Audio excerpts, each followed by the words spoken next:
बच्चों, आइए अब हम बात करते हैं औद्योगिक समूहन पर। तो पहले ये समझ लेते हैं कि औद्योगिक समूहन है क्या। हम अपने भारत में देखते हैं तो भारत में जितने भी विनिर्माण उद्योग हैं उन सभी का वितरण जो है वो हमें सभी जगह एक समान देखने को नहीं मिलता। और वो इसलिए कि उद्योगों को जो फैक्टर्स प्रभावित करते हैं, जो कारक प्रभावित करते हैं, वो भी सभी जगह हमें समान रूप से नहीं मिलते। अब जब उद्योग को स्थापित करने के लिए, उसकी स्थापना के लिए जो सहायक कारक हैं, चाहे हम कच्चा माल की बात करें या बाजार, श्रम, पूंजी, किसी भी विषय पर बात करें, ये सभी जगह इसकी जो अनुकूलता है वो अलग अलग हमें देखने को मिलती है। और जिन क्षेत्रों में इसकी स्थापना के जो कारक हैं उनका अनुकूलन एक समान या हम कहें कि अधिक मात्रा में उपलब्ध मिलता है, वहाँ पर हम देखेंगे कि उद्योगों की जो अलग अलग इकाइयाँ हैं उनका एक समूह के रूप में स्थापित हो जाता है, या हम ये कहें कि बहुत सारे उद्योग वहाँ पर स्थापित कर दिए जाते हैं। तो ये जो उद्योगों का समूह होता है इसे ही हम औद्योगिक समूहन के नाम से जानते हैं या औद्योगिक समूहन कहते हैं। अब औद्योगिक समूहन के लिए कुछ जो मापदंड बनाए गए हैं जिनके आधार पर इसका निर्धारण किया जाता है कि किसी स्थान पर कौन सा औद्योगिक समूह जो है वो स्थापित है या मिलता है। तो ये मापदंड कौन से हैं ये हम देख लेते हैं। पहला है वहाँ पर मिलने वाली औद्योगिक इकाइयों की संख्या। इसके बाद औद्योगिक कामगारों की संख्या, मतलब उद्योगों में काम करने वाले श्रमिकों की संख्या की हम बात कर रहे हैं। तीसरा उसका फैक्ट है औद्योगिक उद्देश्य के लिए जो उपयोग में लाई जाने वाली ऊर्जा की मात्रा, मतलब उस उद्योग में कितनी ऊर्जा जो है वो उपयोग में लाई जा रही है उस क्षेत्र में। फिर अगला हम बात करते हैं कुल औद्योगिक उत्पादन। जो पूरे उद्योग किसी स्थान पर अलग अलग प्रकार के विनिर्माण उद्योग स्थापित हैं तो उनके द्वारा कितनी मात्रा में जो है वो उत्पादन किया जा रहा है। इसके बाद नेक्स्ट है विनिर्माण द्वारा वस्तुओं के मूल्य में परिवर्तन, या हम इसे ऐसे भी समझ सकते हैं कि जो कच्चा माल हम मिल रहा है ना, पहले हमने जैसे बात की थी कि भाई धरातल पर या भूगर्भ पर मिलने वाला पत्थर वो पहले पत्थर है, लेकिन हम विनिर्माण उद्योग में उस पत्थर को तराश कर उसकी आकृति में बदलाव लाकर हमने उसकी जो कीमत है उसको बदल दिया, या हम कहें कि उसकी उपयोगिता को बदल दिया और उसे और अधिक उपयोगी बनाया, जिससे उसके मूल्य में परिवर्तन हुआ। या हम कहें कि पहले जो चीज़ें मिल रही हैं वस्तुओं के रूप में परिवर्तन करके हमने उसे और ज़्यादा मूल्यवान और उपयोगी बनाना, ये जो है इसका अगला मापदंड है। अब इन सभी मापदंडों के आधार पर हमारे देश में भी अलग अलग जो हैं औद्योगिक समूह बनाए गए हैं, या हम कहें कि भारत को अलग अलग प्रकार के औद्योगिक प्रदेशों में विभाजित किया गया है, जहां पर हमें प्रमुख रूप से विभिन्न प्रकार के विनिर्माण उद्योगों का एक समूह जो है वो देखने को मिलता है। तो उसी में प्रमुख रूप से 6 औद्योगिक प्रदेशों में भारत को विभाजित किया गया है। तो पहले हम बात कर लेते हैं कि कौन कौन से औद्योगिक प्रदेश भारत में मिलते हैं। तो उसमें पहला हम देख रहे हैं मुंबई पुणे औद्योगिक प्रदेश, दूसरा है आपका हुगली प्रदेश, तीसरे नंबर पर है बेंगलुरु और तमिलनाडु औद्योगिक प्रदेश, चौथा है आपका गुजरात प्रदेश, पांचवा छोटा नागपुर पठार का औद्योगिक प्रदेश, फिर छठवा है विशाखापट्टनम गुंटूरू औद्योगिक प्रदेश, फिर अगला है गुड़गांव दिल्ली और मेरठ औद्योगिक प्रदेश, और अगला है आपका कोल्लम तिरुवनंतपुरम औद्योगिक प्रदेश। तो ये प्रमुख जो 8 औद्योगिक समूह या औद्योगिक प्रदेश हमारे भारत में मिलते हैं। अब ये यहाँ पर औद्योगिक समूहन क्यों हमें मिल रहा है या ये मुख्य और वृहद औद्योगिक प्रदेश के रूप में क्यों उभरे हैं,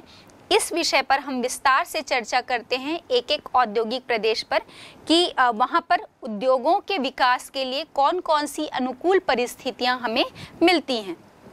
तो सबसे पहले हम देखते हैं मुंबई पुणे औद्योगिक प्रदेश। मुंबई पुणे औद्योगिक प्रदेश जो है, इसका विस्तार आपके ठाणे से लेकर पुणे तक और नासिक से लेकर सोलापुर तक इसका जो विस्तार है वो हमें मिलता है। इसके आसपास के जो निकटवर्ती इसके जिले हैं, यहाँ भी हमें ये औद्योगिक प्रदेश विस्तृत रूप में देखने को मिलता है। और इसके अतिरिक्त जैसे हमने बात की ठाणे से पुणे और नासिक से शोलापुर और इसके आसपास के जो जिले हैं, इनके अतिरिक्त भी ये आपके कोलबा, अहमदनगर, सतारा, सांगली और साथ ही साथ जलगांव जिले में भी विस्तृत हमें मिलता है। इसके बाद हम देख रहे हैं इस उद्योग का विकास जो है वो आरंभ कब से हुआ इसका। तो प्रमुख रूप से हम यदि बात करें कि इस प्रदेश का औद्योगिक विकास जो है वो आपके लगभग 1774 ईस्वी में प्रारंभ किया गया, जब अंग्रेजों के द्वारा यहाँ पर जो मुंबई जलपोताश्रय है, इस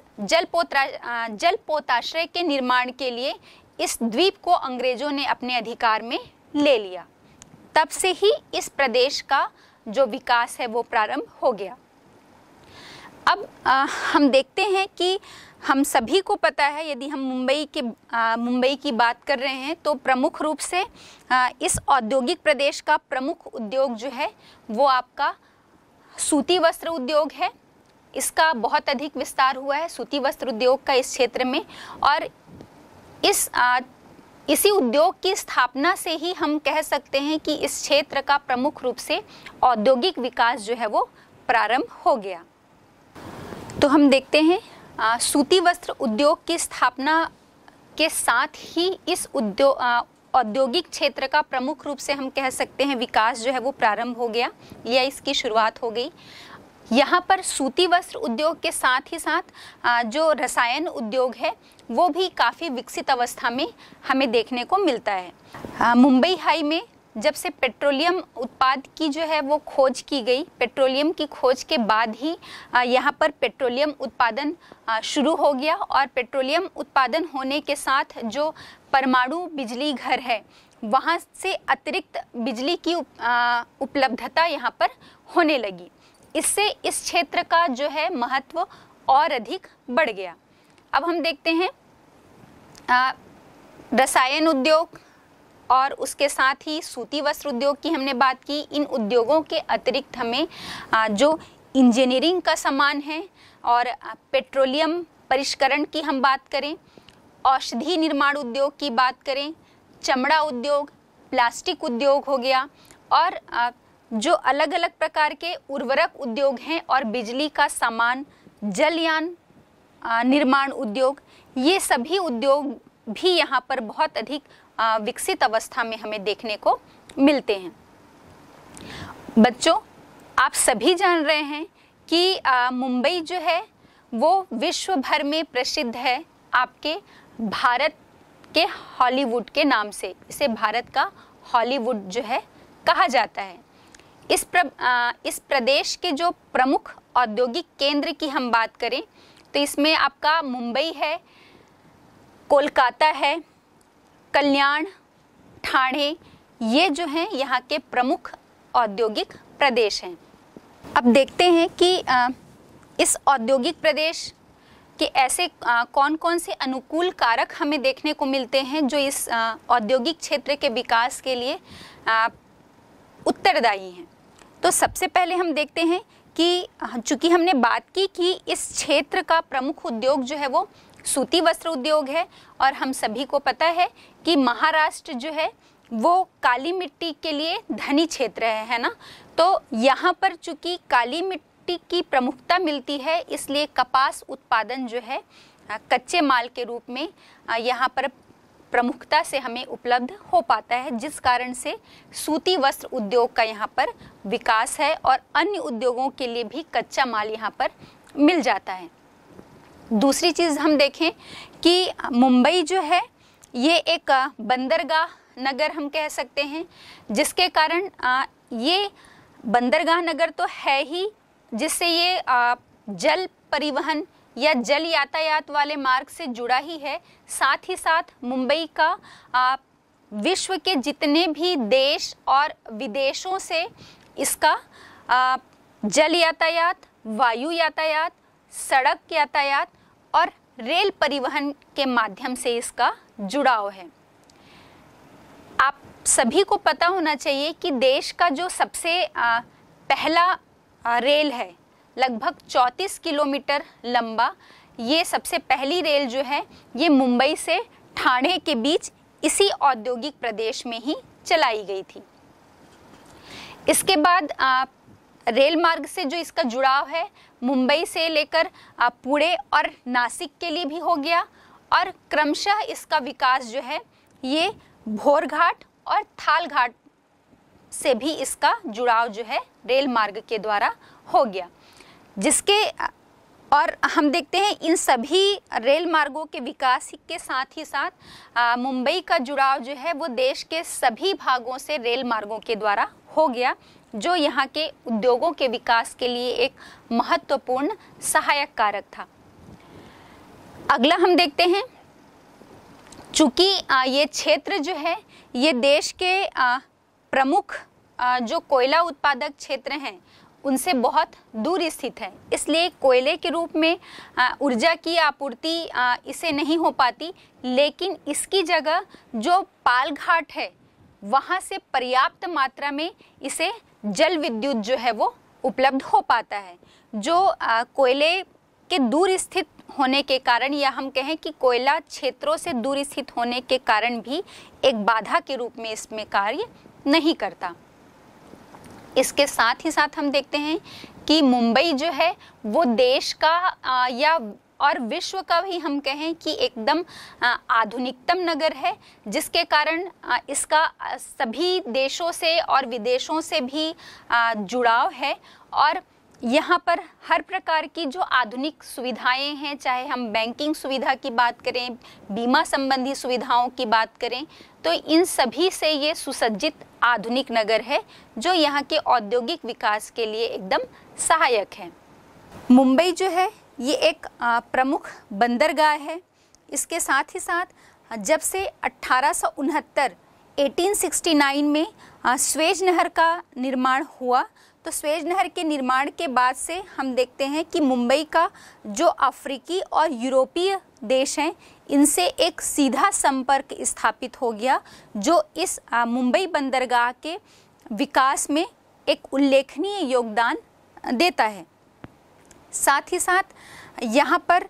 स्थानीय रूप से जो सस्ते और कुशल श्रमिक यहाँ पर उपलब्ध मिलते हैं, जो इस औद्योगिक समूह के विकास में अपना प्रमुख योगदान निभाते हैं। अगला औद्योगिक प्रदेश है हुगली औद्योगिक प्रदेश।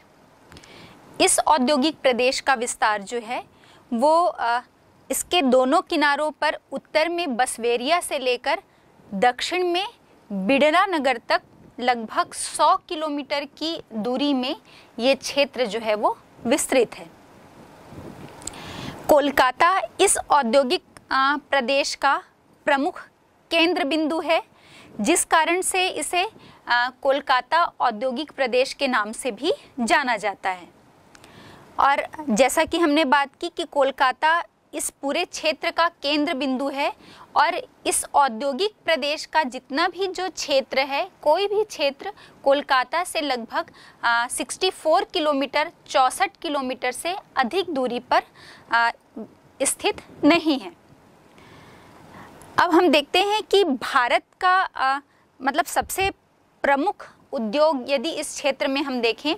तो जूट उद्योग यहाँ का प्रमुख उद्योग है, और कारण ये कि भारत का जितना भी पटसन उत्पादित होता है वो लगभग 90% जो है वो इसी क्षेत्र से ही उत्पादन होता है पटसन का। और इसके अतिरिक्त पटसन इतना अधिक उत्पादित होने के कारण जूट उद्योग जो है वो यहाँ का प्रमुख उद्योग है। लेकिन जूट उद्योग के अतिरिक्त भी हम देखेंगे कि यहाँ पर वस्त्र है, कागज है, इंजीनियरिंग उद्योग, बिजली सामान और पेट्रो रसायन और उर्वरक, ये जो उद्योग हैं यहाँ इसका प्रमुख रूप से हमें विकास देखने को मिलता है।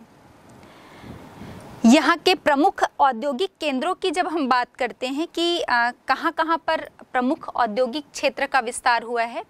तो प्रमुख औद्योगिक केंद्र कोलकाता है, हावड़ा है, हल्दिया, श्रीरामपुर, रिसरा, इसके साथ हुगली, बिरला नगर, ये सब प्रमुख जो हैं यहाँ के इस औद्योगिक प्रदेश के प्रमुख औद्योगिक केंद्र हैं। कौन से कारक हैं जिसके कारण इस औद्योगिक समूह या औद्योगिक प्रदेश का विस्तार हुआ है, तो इस संबंध में हम बात कर लेते हैं। तो देखते हैं हम कि कच्चा माल, जैसा भी हमने बात की कि जूट यहाँ पर का प्रमुख उद्योग है और कारण ये है कि पूरे भारत का लगभग 90% जो है जूट यहीं पर उत्पादित किया जाता है। तो इस कारण से कच्चा माल प्रमुख रूप से उपलब्ध होने के कारण जो है कच्चे माल की उपलब्धता इसका प्रमुख कारक है। और जूट उद्योग के अतिरिक्त हम देखेंगे कि जो कागज है, पेट्रो रसायन है, या हम रेशम उद्योग की बात करें और चमड़ा उद्योग, इन सभी के लिए भी कच्चा माल जो है वो इस क्षेत्र में पर्याप्त रूप से हमें उपलब्ध मिलता है। ये तो हो गई कच्चे माल की उपलब्धता के विषय में, जिसके कारण इस औद्योगिक क्षेत्र का विकास हुआ है। अब इसके बाद हम बात करते हैं कोयला।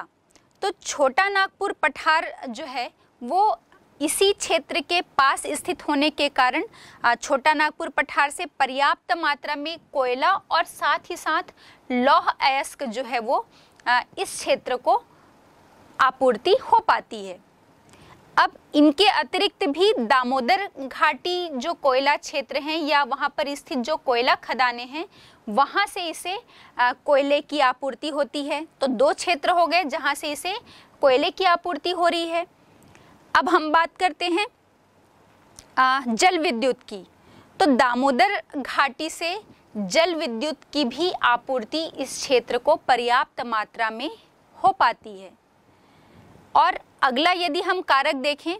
तो इसके आसपास ही के जो राज्य हैं, चाहे हम झारखंड की बात कर लें, बिहार की बात कर लें और ओडिशा, ये अपेक्षाकृत थोड़े पिछड़े राज्य हैं जहाँ से इसे पर्याप्त मात्रा में श्रमिक भी मिल जाते हैं। हम पहले भी बात कर चुके हैं कि जूट उद्योग में जो पटसन होता है वो रेशों को सड़ाने के लिए, फिर धोने के लिए, अलग करने के लिए पर्याप्त मात्रा में श्रम की आवश्यकता होती है, जो कि इसके आसपास इन राज्यों से इस क्षेत्र को मिल पाती है। फिर हम देखते हैं कि हुगली नदी जो है,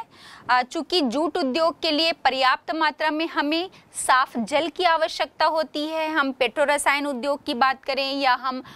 उर्वरक उद्योग की बात करें, रसायन उद्योग की बात करें, तो इन सभी के लिए पर्याप्त मात्रा में जो है जल की उपलब्धता होनी चाहिए। जो यहाँ पर हुगली नदी, चूँकि इस तट के दोनों किनारों पर ही ये पूरा औद्योगिक क्षेत्र का विकास हुआ है, तो इस हुगली नदी से इसे पर्याप्त मात्रा में जल की आपूर्ति हो जाती है।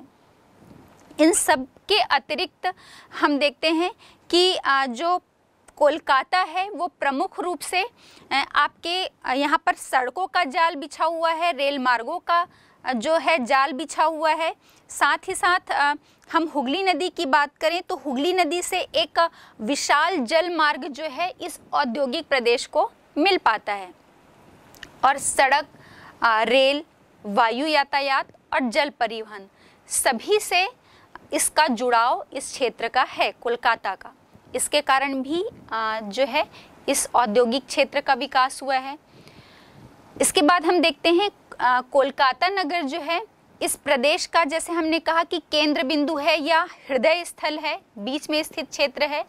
तो पूरे देश का कोलकाता एक तीसरा बड़ा नगर है, जिसके कारण यहाँ पर पूंजी से संबंधित और जितनी भी बैंकिंग संबंधी जो सुविधाएं हैं वो यहाँ पर उपलब्ध मिलती हैं।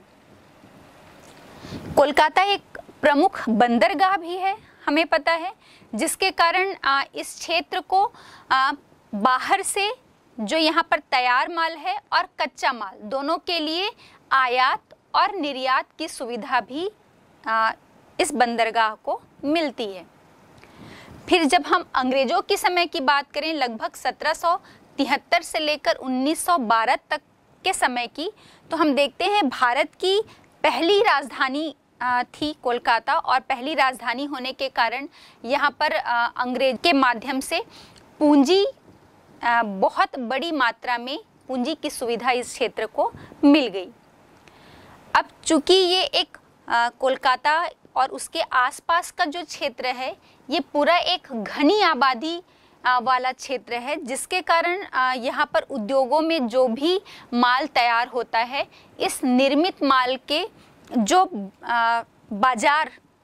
बहुत विस्तृत बाजार यहाँ पर देखने को मिलता है कि क्योंकि इस माल के लिए मांग बहुत अधिक मात्रा में होती है, इसलिए बाजार भी इस क्षेत्र को मिल जाता है।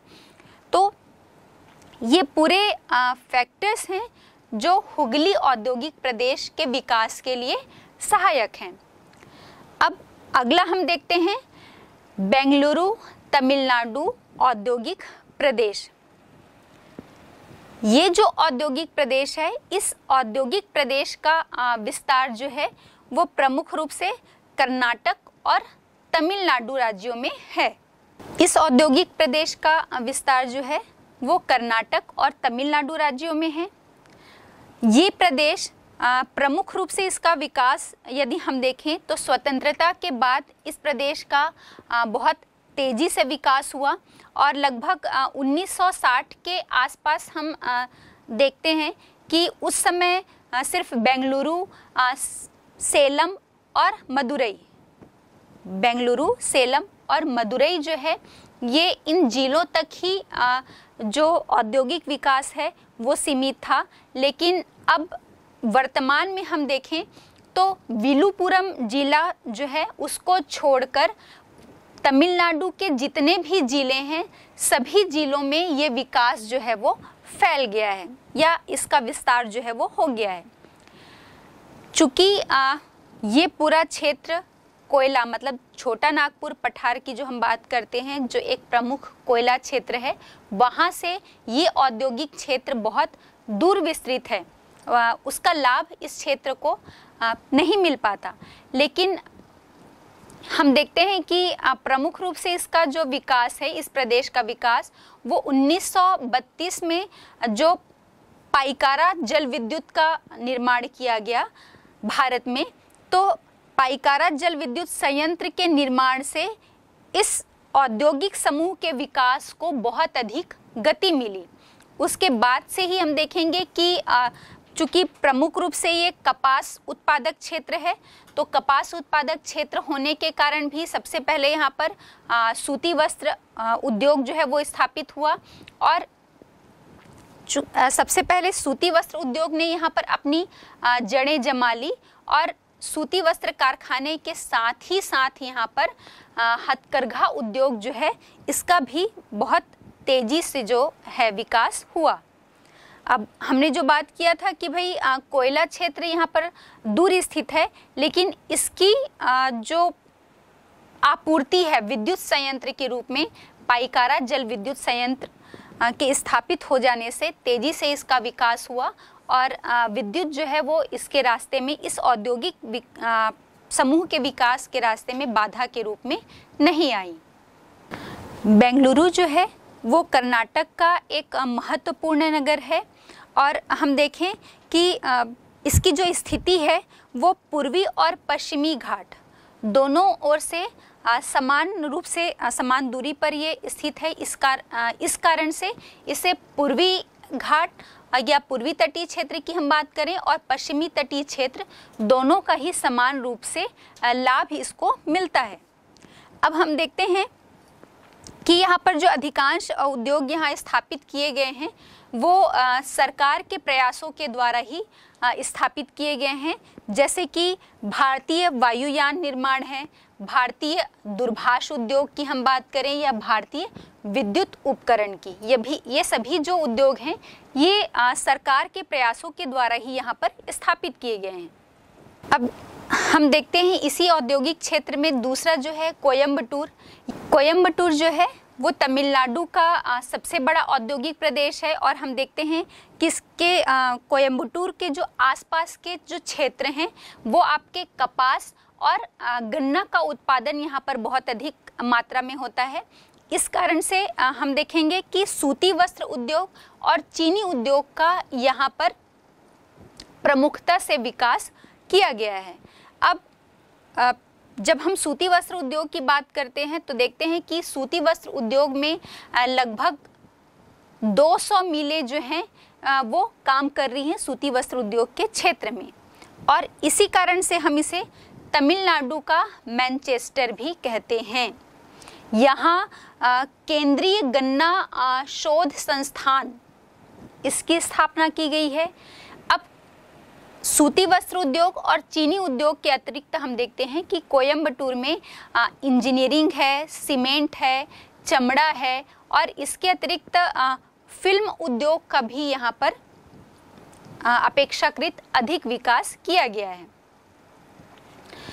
हम देखते हैं कि कोयम्बटूर जो है रेल मार्गों के द्वारा चेन्नई से और जो पश्चिमी तटीय नगर हैं उनसे इसका जुड़ाव है, जिससे यहाँ पर उद्योगों के विकास को बहुत अधिक प्रोत्साहन मिलता है। इस प्रदेश के जो प्रमुख उद्योग हैं, हम जैसे सूती वस्त्र उद्योग की बात करें, इसके बाद ही जो रेल के डिब्बे हो गए या डीजल इंजन बनाने के, या इंजीनियरिंग की जो हल्की वस्तुएं हैं, रबड़ की वस्तुओं की हम बात करें, दवाएं हैं या एल्यूमिनियम उद्योग, इन सभी का भी इस औद्योगिक प्रदेश में बहुत अधिक विस्तार हमें देखने को मिलता है। इसी औद्योगिक क्षेत्र की एक और विशेषता हम देख लेते हैं। चेन्नई में जो पेट्रोलियम परिष्करण शाला है और सलेम में लोहा और इस्पात का कारखाना और उर्वरक के जो कारखाने हैं वो यहाँ के इस औद्योगिक प्रदेश के एकदम नवीनतम उद्योग हैं, जो इस औद्योगिक समूह के क्षेत्र को और अधिक विकास की ओर आगे बढ़ा रहे हैं। इसके बाद हम अगला देखते हैं गुजरात औद्योगिक प्रदेश। अब हम अगले औद्योगिक प्रदेश गुजरात औद्योगिक प्रदेश, या हम इसे ही अहमदाबाद बड़ोदरा औद्योगिक समूह के नाम से भी जानते हैं। ये औद्योगिक समूह जो है इसका विस्तार आपके सूरत से लेकर सूरत, भरूच और अहमदाबाद तक एक लंबी पट्टी के रूप में इसका विस्तार जो है हुआ है। ये पूरा क्षेत्र एक प्रमुख कपास उत्पादक क्षेत्र है, क्योंकि हमें पता है कि यहाँ पर काली मिट्टी जो है वो प्रमुखता से मिलती है, और जिसके कारण कपास का उत्पादन यहाँ पर प्रमुख रूप से होता है। और इसी कारण सूती वस्त्र उद्योग भी यहाँ पर काफ़ी विकसित अवस्था में हमें देखने को मिलता है, या हम कहें कि सूती वस्त्र उद्योग का यहाँ पर बहुत अधिक विकास जो है वो हुआ है। इसके साथ ही साथ हम देखते हैं कि जो खंभात की खाड़ी है, यहाँ पर जब से खंभात की खाड़ी में खनिज तेल की खोज हुई है, और तभी से पेट्रो रसायन उद्योग का भी यहाँ पर काफ़ी विस्तार देखने को मिलता है। और इन दोनों के अतिरिक्त मतलब सूती वस्त्र उद्योग और पेट्रो रसायन उद्योग के साथ ही साथ हम देखते हैं कि जो इंजीनियरिंग उद्योग है, या साइकिल उद्योग, या ट्रैक्टर उद्योग, बर्तन, जरी, या जो विभिन्न प्रकार की कलात्मक वस्तुएं बनाने के उद्योग हैं, और साथ ही साथ बीड़ी, चीनी और आनंद डेयरी का नाम तो आपने सुना ही होगा। तो आनंद डेयरी उद्योग, ये सभी उद्योगों की इकाइयां यहाँ हमें विकसित अवस्था में देखने को मिलती हैं। इस औद्योगिक समूह के जो प्रमुख नगर हैं वो आपके अहमदाबाद, नाडियाड, गोधरा, भरूच, बड़ोदरा, सूरत और कोयली, ये पूरे औद्योगिक समूह के ये प्रमुख औद्योगिक केंद्र हैं। अब हम बात कर लेते हैं कि ऐसे कौन कौन से कारक यहाँ पर प्रमुखता से मिलते हैं जिसके कारण इस औद्योगिक समूह का अधिक विस्तार देखने को मिलता है। तो इसमें हम देखेंगे कि कच्चा माल, हमने कहा कि भाई सूती वस्त्र उद्योग यहाँ पर प्रमुखता से मिलता है और इसके लिए चूंकि काली मिट्टी का क्षेत्र है और इसके कारण कपास का उत्पादन यहाँ पर बहुत अधिक होता है, तो सर्वाधिक कपास के उत्पादन के कारण कच्चा माल यहाँ पर प्रमुख रूप से मिल रहा है। और हमने बात की भाई खंभात की खाड़ी में जब से खनिज तेल की खोज हुई है तो उस रूप में खनिज तेल के रूप में कच्चा माल, तो सभी प्रकार के उद्योगों के लिए कच्चा माल यहाँ पर उपलब्ध है जो यहाँ पर विकसित हुए हैं। ये इसका प्रमुख कारक है जो इसके विकास के लिए उत्तरदायी है। इसके बाद हम देखते हैं जो पास ही आपका हमने बात की थी मुंबई पुणे औद्योगिक प्रदेश के विषय में हमने देखा था, तो मुंबई से बहुत अधिक सस्ते दर पर या सस्ते मूल्य पर यहाँ पर भूमि उपलब्ध होती है और भूमि जो है वो किसी भी उद्योग के विकास के लिए जो है वो एक प्रमुख कारक है। और चूँकि सस्ते मूल्य पर यहाँ पर भूमि मिल जा रही है इसलिए भी इस क्षेत्र के विकास को बहुत अधिक गति मिली है। इसके साथ ही साथ हम देखते हैं जो पूरा गंगा सतलज का मैदान है, यहाँ पर जो विकसित नगर हैं इससे यहाँ पर इसे बाजार की सुविधा जो है ये भी मिली है जो इसके विकास के लिए एक प्रमुख कारक है। स्थानीय रूप से जो अधिक जनसंख्या वाला क्षेत्र है यहाँ पर भी जो सस्ते और कुशल श्रमिक जो हैं इन उद्योगों में कार्य करने के लिए यहाँ पर मिल जाते हैं। यहाँ कांडला और मुंबई बंदरगाह स्थित है, तो ये कांडला और मुंबई बंदरगाह की स्थिति होने के कारण जो कच्चा माल बाहर से आयात करना पड़ता है और तैयार माल जो है बाहरी क्षेत्र को या बाहरी बाजार को जो यहाँ भेजा जाता है, तो इन दोनों बंदरगाहों के माध्यम से यहाँ आयात और निर्यात की सुविधा मिल जाती है।